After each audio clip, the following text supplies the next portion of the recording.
job of shredding paper somewhere, but really they had a variety of experiences. Now we'll look a little bit at youth with emotional and behavioral disabilities, and you can see that the results, they were not statistically significant. So they weren't as positive as the results for youth with significant disabilities. We did have an increase of 43% in the intervention group versus 33% in the control group, but we still had a lot of youth that didn't find employment, did not find consistent employment, did not find any employment. And we also had another problem, which was not true of the youth with significant intellectual disabilities, and that was that these youth are much harder to reach. So a lot of this depended on us staying in touch with them to know whether or not they had jobs or to know how they were doing. And it was difficult. And a lot of you are nodding your heads probably because you've experienced high mobility and some of the other issues that are associated with the difficulty of following up with youth. So a little bit of gain, but not enough to be statistically significant.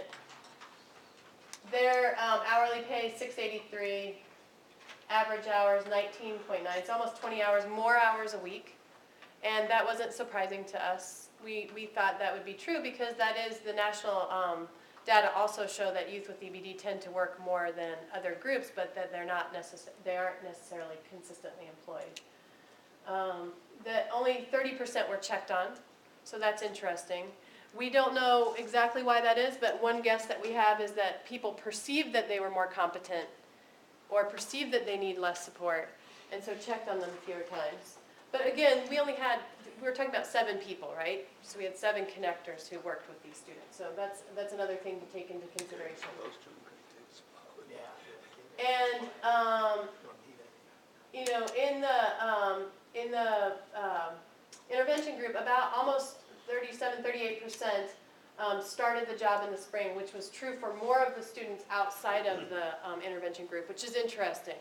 So one of the things that people have written a lot about at the national level is that youth with EBD actually are trying to work quite a bit during school. And there are lots of different reasons for that and lots of different theories about why that's true. But again, it's supporting them through the consistency of that employment. And if you look, 30% are at food service, so a little bit different there. 15% are in cleaning, and about 19% are in, it looks like grounds maintenance.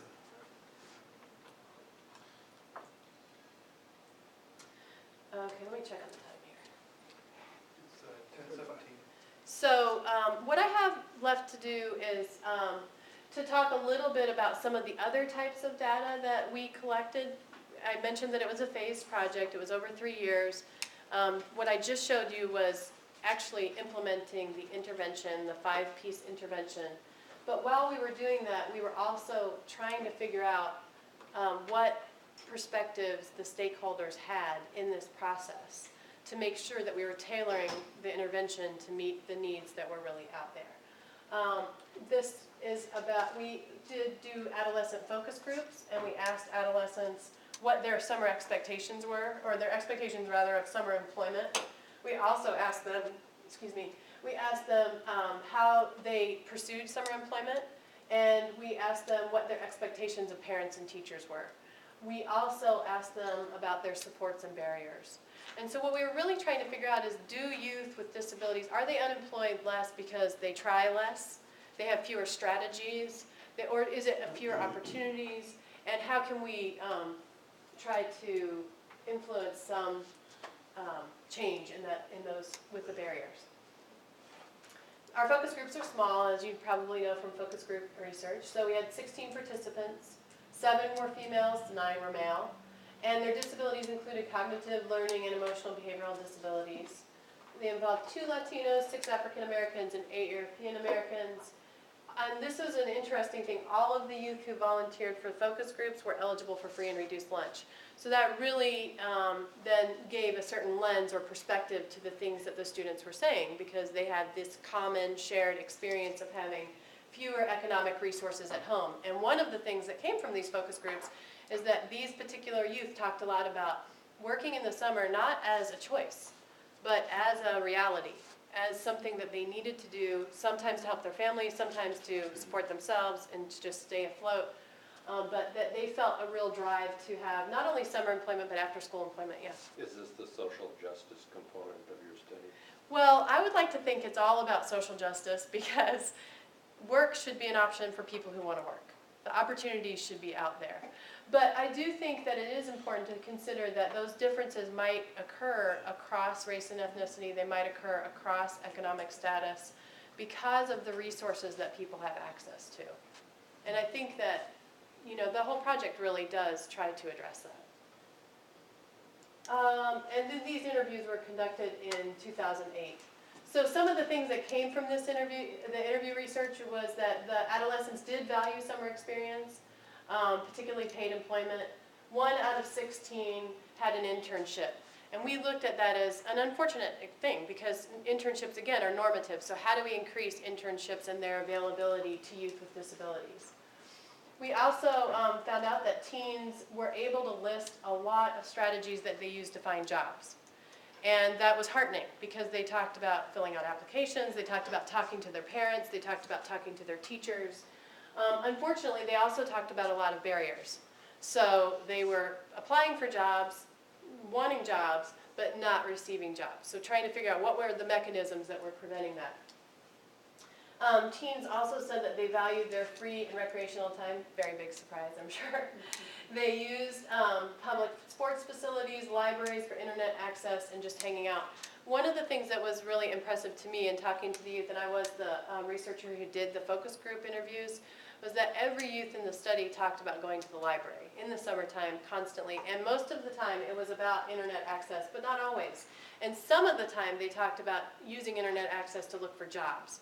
And so, you know, to hear the youth talk about that was great because they, in some ways, were empowered. But thinking about things like the digital divide and whether or not they had access to the internet when the library is closed or when their local library is closed permanently, then what happens? Supports that seem to be limited included the fact that they didn't necessarily know where to go to once applied, how to follow up. They needed a little bit of coaching in terms of how to make the connections with people in positive ways. They talked about calling and saying, hey, did you look at my application? And in sometimes the ways that they talked about that seemed to be a little bit menacing. And so you wondered if they were making appropriate connections and then who was helping them do that? Who was talking to them about, hey, when you call your future employer or prospective employer, you might want to, you know, use your business skills or use your, you know, the proper social skills. Teens also identified that parents rather than teachers were a major support for finding and maintaining jobs. And this was important because teachers, you know, had already voiced that they were concerned that they weren't employed in the summertime and they weren't equipped to get all kids jobs in the summer. So knowing that a lot of the teens went to their parents was a good thing, but we also knew that as kids who are eligible for free and reduced lunch, a lot of their parents also were unemployed. And so what were the connections there? Were they viable connections leading to employment? Maybe, in many cases, maybe not. Missing from the teens' comments were also anything that would indicate that they had complex social networks that served to extend access to these opportunities. So, you know, they didn't necessarily talk about being members of clubs, of social clubs, or of recreational activities that would extend who you know in your community and the people you know who know other people who need to hire people. And so that was something that we wanted to draw attention to. I mentioned the interviews already. Teens also reported frustration with mismatches between the job interest and the job duties, between their interest and the duties, and they often talked about job abandonment. And the thing about this is that a lot of the jobs they were talking about were jobs that were arranged through vocational support at school. So the transition coordinator might have been helping get them a job at a fast food place. Very common example given by the teens. And the teen said, yeah, I worked there for a couple of days and then quit. And so it was trying to think about ways to use the material from what we collected with the transition assessment to say, here are the real interests, here are the real skills of this individual, what is the best place? And also making sure that the teen was realistic about that, you know, that they're going to get a job that they have the skills to do. And then numerous of the kids mentioned challenging peer and employer relationships, and that those tended to be a reason for oftentimes quitting or getting fired, is getting into arguments or not being able to take orders from a supervisor in a work position. So then, a lot of teachers, a picture of the first day of summer, teachers excited to leave school. So you can imagine what teachers, at least in the beginning, their first ideas about something to expand services to the summer was, wait a minute, who's going to pay for that? How are we going to do it? But really, in the beginning, we just wanted to talk to them about their expectations, about who they thought was helping students get these jobs, whether or not they thought these jobs were important. And we talked to 14 teachers. All of them were special educators. They were from around the state. Their average years of experience were 16.5. And they're from 10 different schools from 7 cities. And you can see that we tried to vary large to small schools. And these interviews were actually conducted before the student interviews. So they sort of informed the questions that we wanted to ask students. Teachers categorically said, yeah, summer's important, but who's going to do it? The barriers that they identified was, how to get the configuration of labels and services. So they're special ed teachers. They're in that mindset of, how do we make sure this kid is eligible for something like ESY? And then how can we make ESY look different from what it already looks like, which is come to school, do this program, remediate. But if we're really going to be ESY, that might be, how about a vocational experience? That's really different from what we already do. And I only have a really, really small percentage of my kids who are qualifying for ESY in the first place. So that was part of the barrier. Another barrier was the shortage of opportunities in smaller communities. Some of the barriers weren't school-bound, obviously, and I'm sure all of us are aware of that. And in fact, you can imagine it, this project went from 2007 to 2010. The economy was obviously falling at that point. And so some of the jobs that we saw kids get slipped away right before our eyes. And that was just an economic reality.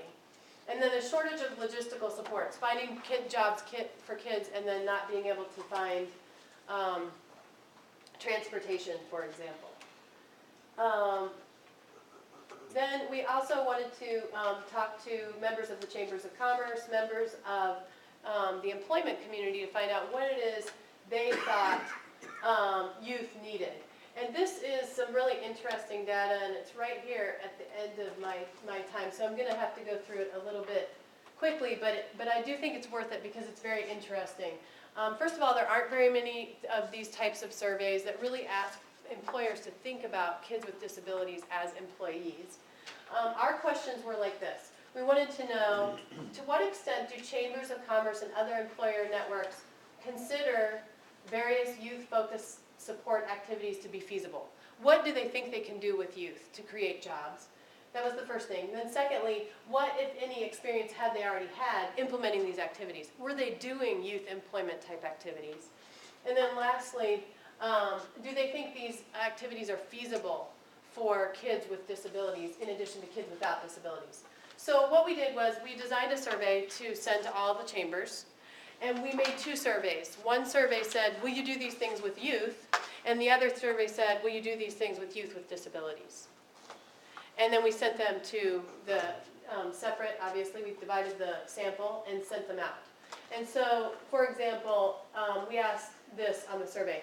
Our organization could partner with our local high school to co-sponsor a job fair. Well, interestingly enough, if we said youth with disabilities, about 36% said, yeah, we could do that. But if we didn't say youth with disabilities, about 55% said that. And really, that's true all throughout the survey. That if we didn't mention disability, the employer was much more likely to say, yeah, we could do that, we could collaborate. And what we argue is that some of the types of collaboration aren't very different for youth with disabilities. And so where is the barrier? Is the barrier an attitudinal one? And then how do we get to that? How do we address that barrier? When we talk to employers, one of the comments that was routinely shared with us is that we don't, we would say youth with disabilities, and the employer would say something like, oh, you mean like someone who uses a wheelchair? And we would say, well, it could mean that. But we also mean youth with learning disabilities, youth with emotional and behavioral disabilities. And particularly with EBD, the employers would say, whoa, whoa, whoa, wait a minute, what do you mean? What does that mean for us? And so part of it, at least, is really helping share some information and, demystify what it might mean to work with youth with disabilities. But in addition to that, there are some hard questions. So what do you do to really work with youth with disabilities? Who was it sent out to? This is our organization, was it just chambers? Or It was all chambers across, every all chamber chambers. in the state of Wisconsin. I guess I'm somewhat struck by the low number, all the way around, even on the right side. Yeah, it's pretty, it hovers right around 50%, between, just under 60% and a little under 50%. Especially when you consider that chambers have, as part of their budget and as part of their mission, to work with and create youth employment. Albeit not their main mission, but at least part of it. Do you have an idea of what that means financially? Like a 10% of their budget? No, I think it's way less than 10%, and I can't quote the number, but I want to guess it's right around 5 or less. Okay. 5% or less. Let's see here.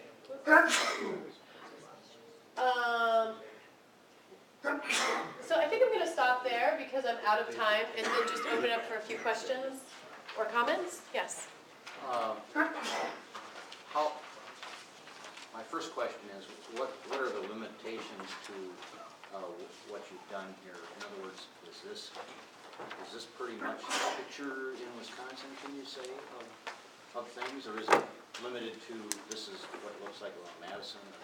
Well, so it depends. And it leads to the next question, which is, so what has this data been shared with, for example, Linda Materjean with Yes. Wisconsin State Yeah. Transition Initiative as a part of the conference? It seems like some pretty valuable information. Yeah, and Linda has been a great friend to us and really involved